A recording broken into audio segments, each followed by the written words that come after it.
All right. Today we're gonna look at a few additional example where the limit may not exist. So determine.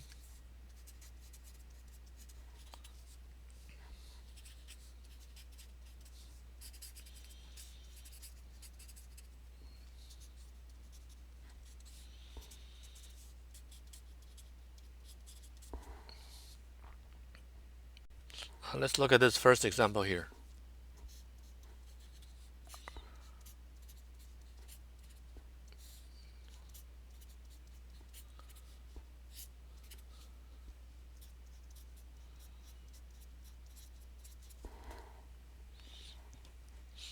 I guess most of us can tell, why we're looking for the limit at the origin.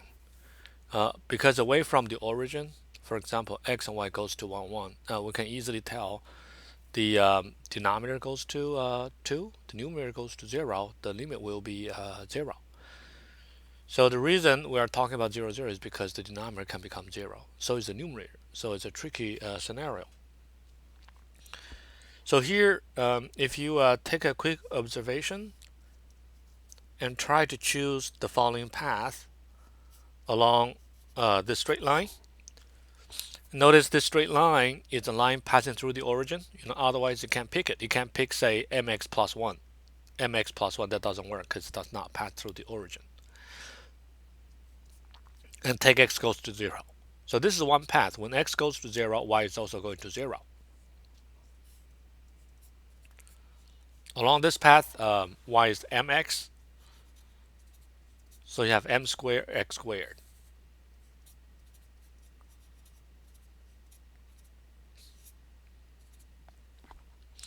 And when you simplify the whole thing, obviously x squared crossed off.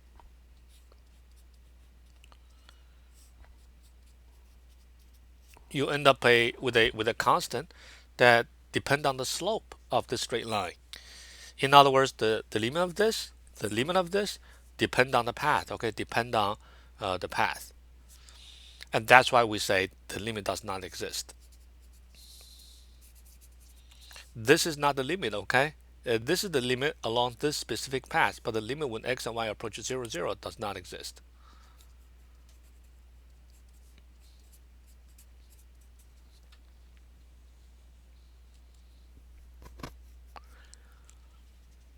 Here's another example.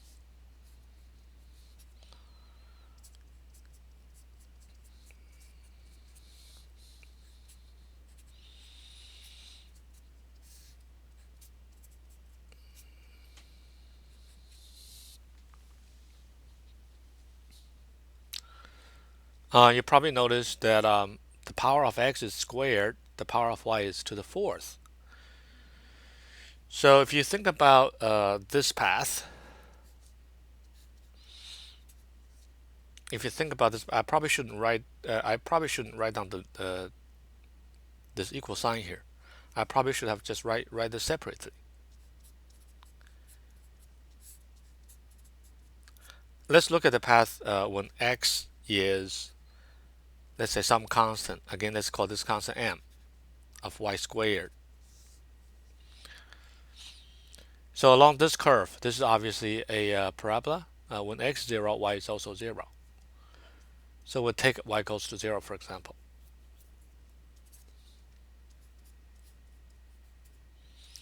And now I'm going to plug in x equal to my squared.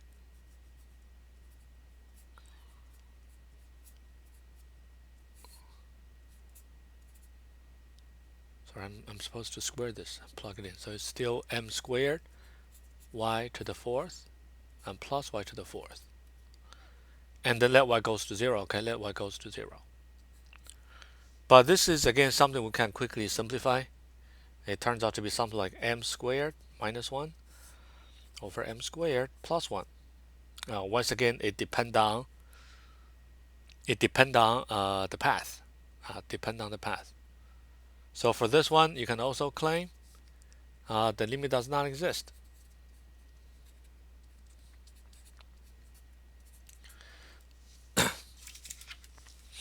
And now I will write down One more example, and I'll let you guys think about this, okay? Number 3.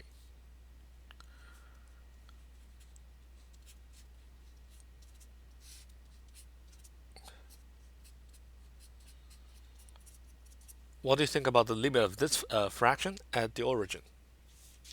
Okay.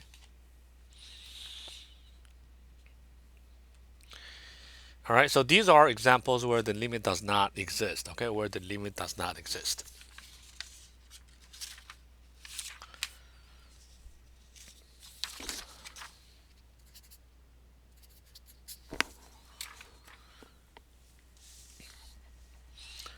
So now we'll show you how do we prove the limit is a finite number.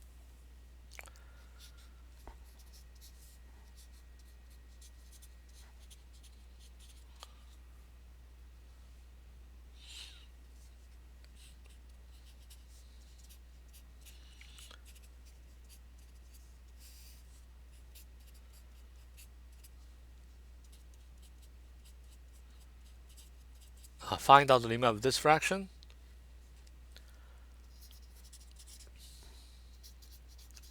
and prove the conclusion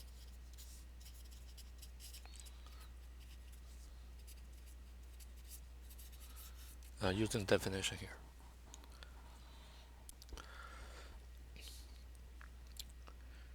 So if you think about this and you try a different path, you will probably find out the limit all goes to 0. Okay, all goes to 0. So it turns out the limit of this is 0. We're gonna just have to prove it. So let's look up the definition again and think about what we're supposed to prove.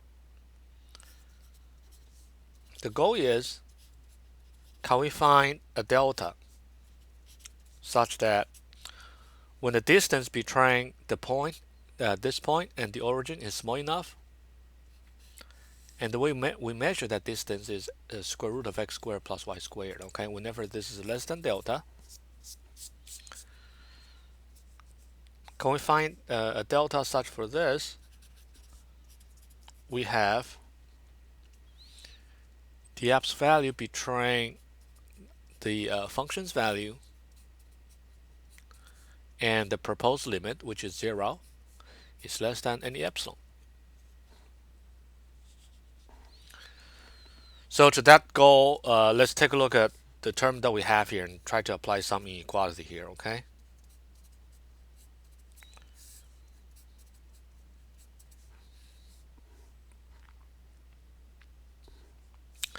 X squared plus y squared is x squared plus y squared is greater or equal to 2xy, including the absolute value. And because it's on the because it is on the denominator, so it's less or equal. The top remain unchanged.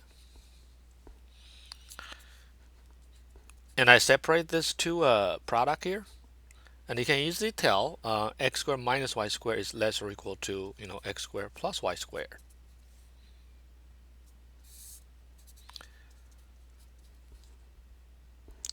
Which allows us to say this term is always bounded by half of x squared plus y squared. All right, and I need this to be less than epsilon. Okay, I need this to be less than epsilon. So clearly, if we pick delta to be, well, square root of 2 epsilon,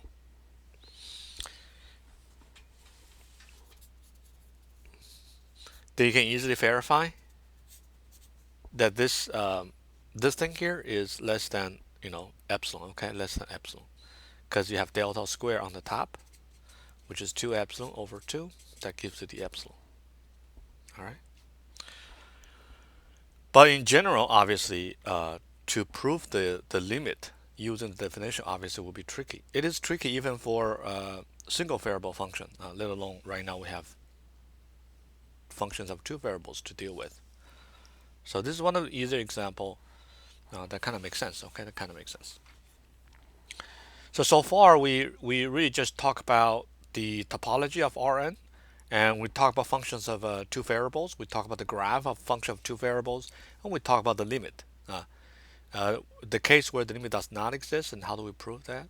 And also the case where the limit does exist, and how do we prove that? So similar to single variable functions, let's move on to talk about the basic properties. So in this theorem here, all the results, they are pretty standard, and I'm pretty sure you'll find they make perfect sense, okay? It's properties of limits. There are two functions with the same domain in R2, and AB needs to be what kind of point of D? If you want to talk about the limit, AB has to be an accumulation point. Okay, so this has to be an accumulation point.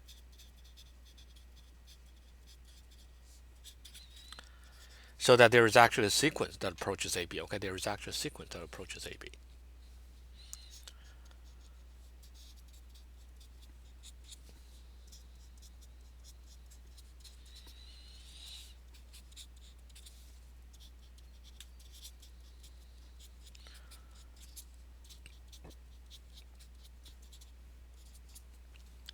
So those two functions has two different limits at AB. The values are capital A and capital B.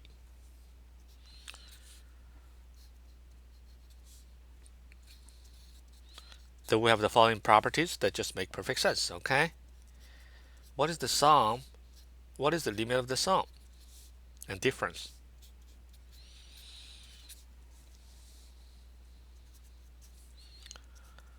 And what is the limit of the product?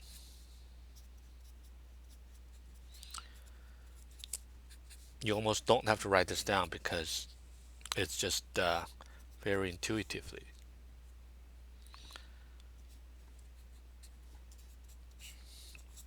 The quotient.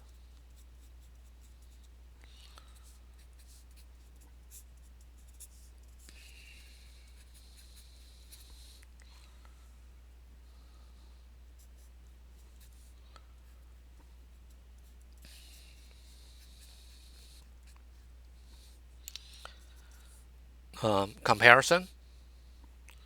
The two limits, A is greater or equal to B, if the function f is always greater or equal to g.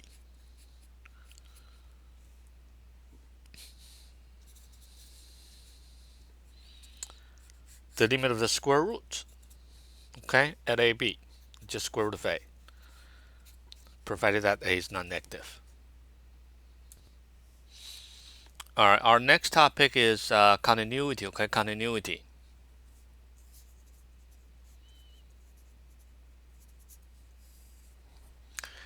Continuity, a single variable function obviously means this.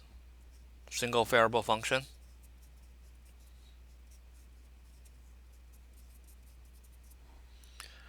Continuity for a two variable function is the same.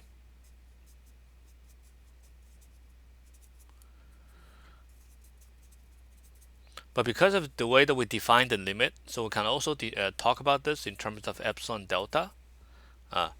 So here's a rigorous way to define continuity in R2, okay, in R2. And this can be easily extended to even higher dimension.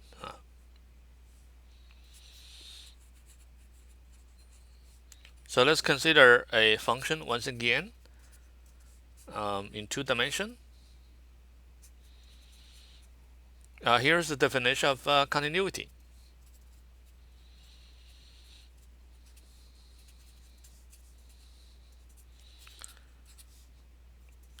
If and only if, well, this limit is FAB, and the mean of this is this, okay? So the mean of this limit is FAB, means this. Given an epsilon, there is a delta such that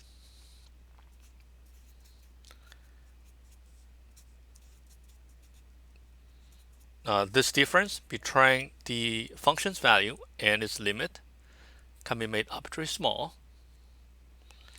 if the distance between those 2 points is less than delta. So here we have one point, we have another point, can take the norm. Okay, once again, normally we take the Euclidean norm. Normally we take the L2 norm if this is less than what? Delta. All right. So normally we use the L2 norm, but all the norms are equivalent here.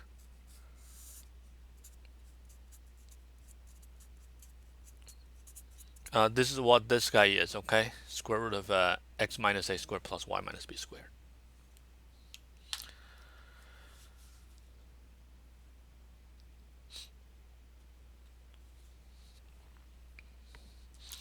So that's what it is. That's the definition, all right? Another way that we can describe this continuity is use the geometric statement, topology statement. Let's think about the meaning of this. So whenever xy, the distance between x1 minus ab is less than delta, and notice this is really an open ball on the xy plane. The center is AB, and the radius is delta. Yes, so this means all the xy lies within this open ball with radius delta. This is B, open ball, centered at AB with radius delta. And the function f will map this guy, will map this region onto real number sets. Okay, these are real numbers. So these are f of xy. Okay, these are f of xy. One of the numbers is the function's value at the center here. That maps to f of ab. And the function's value is supposed to be very close to fab. And the radius of this is what? Is epsilon. Okay, it's epsilon. So this is something we can denote by, once again, by open ball with center at this function's value here. So this is a single number, okay, that we call f of ab. And the radius of this is epsilon. So there's a delta, okay? There's a delta so that for any xy inside this open ball, f of xy, okay, f of xy will be very close to fab. So an alternative way to describe this, okay, an alternative way to describe this is f, okay, f maps everything from this open ball. So every point from this open ball you plug into f will be something that's inside this open interval, okay, belongs, so this is a set, belongs to open ball centered at FAB with radius epsilon. So this is just a different way to write down the continuity conditions, okay? So those two statements are basically equivalent. This is probably easier to understand. This is less so. But graphically, hopefully that still makes sense.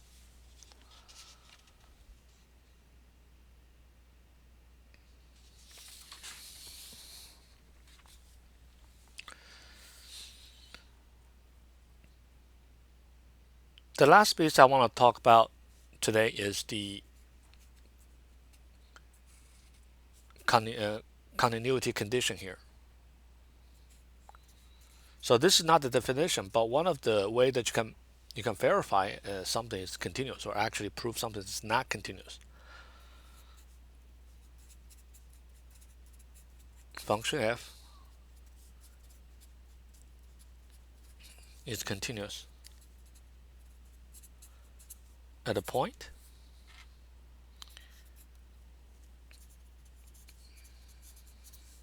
if and only if for any sequence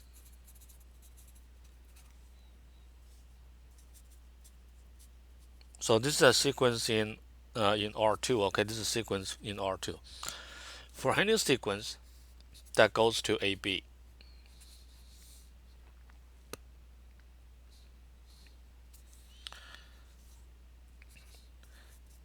if you plug that sequence into F, so you are looking at a sequence of real numbers here. Okay, so this is a sequence of real numbers here. This sequence converges to. Okay, think about what am I going to fill in here. So here is AB in D. It says it's continuous at this point if and only if for any sequence. So there are a lot of different paths here. So these are x and y ends. So this is a different sequence of x and y n. They all goes to AB, okay? As long as it goes to AB and you plug into F, it needs to converge to what? FAB. FAB. Then this function will be continuous. Obviously, a big implication of this is this.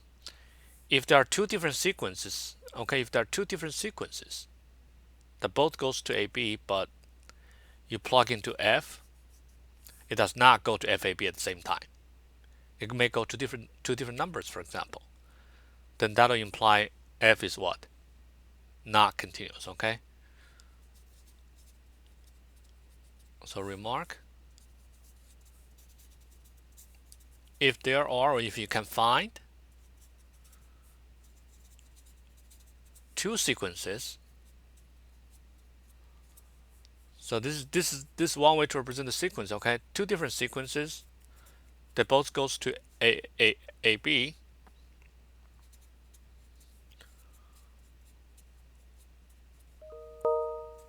but that does not go to FAB. They do not go to the same number. Then F is not continuous. Okay. So this is a rather important example and results actually, and I will show you some example in the next segment. Okay, in the next segment.